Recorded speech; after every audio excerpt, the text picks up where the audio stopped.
আটা ময়দা ছাড়াও সুজি দিয়ে কিন্তু খুব সুন্দর কচুরি বানানো যায়। আজকেই সেটা বানালাম। প্রথমে 1 কাপ সুজি আর 2 কাপ জল নিয়ে নিলাম। এই মাপটা কিন্তু একদম ঠিকঠাক রাখতে হবে, তাহলেই এটা খুব সুন্দর তৈরি হবে। পরিমাণ মতো নুন আর 2 চামচ রিফাইন্ড তেল দিয়ে দিলাম। কিছুটা চিলি ফ্লেক্স, কিছুটা ধনেপাতা আর 1 চামচ গোটা জিরে দিয়ে খুব ভালোভাবে মিশিয়ে নেওয়ার পর তারপর গ্যাসের ফ্লেমটা অন করব। তারপর ভালোভাবে নেড়ে ছেড়ে বেশ একটু যখন আটার মতো ডো তৈরি হবে তখন সেটাকে ঢাকা দিয়ে ভালো করে রেখে দেব। তারপর এবার ভেতরের পুর বানিয়ে নেব। সর্ষের তেলের মধ্যে দিয়ে দিলাম জিরে ফোড়ন, তারপর দিয়ে দিলাম আদা আর কাঁচা লঙ্কার একটু দানা দানা পেস্ট করে এর মধ্যে দিয়ে দিলাম। কিছুটা ধনেপাতা, সিদ্ধ করা সুইট কর্ন মটরশুঁটি আর সিদ্ধ করা আলু ভালো করে ম্যাশড করে এর মধ্যে দিয়ে নাড়াচাড়া করে নেব। তার মধ্যে পরিমাণ মতো নুন দিয়ে খুব ভালোভাবে মিশিয়ে নেব। এবার দিয়ে দেবো ভাজা মশলা।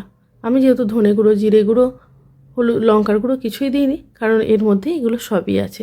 গোলমরিচ শুদ্ধও আছে, তাই আলাদা করে এইগুলো আর দেওয়া হয়নি। ভাজা মশলাটা দিয়ে নাড়াচাড়া করে একটু ঠান্ডা করে নেব।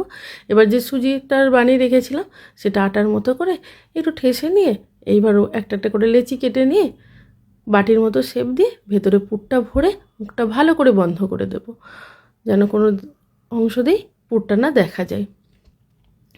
তারপর এরমভাবে গোল গোল করে সব বানিয়ে নেব।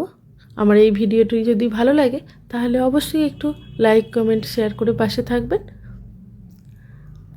এবার এগুলোকে অল্প তেলে ভাজার জন্য এই আপে প্যানের মধ্যে একটা একটা করে অয়েল ব্রাশ করে করে সব ভেজে নেব।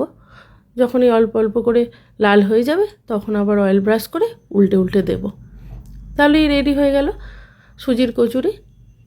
ওপরটা খুব সুন্দর ক্রিস্পি হয় আর ভেতরের আলুর পুরটা খুব নরম।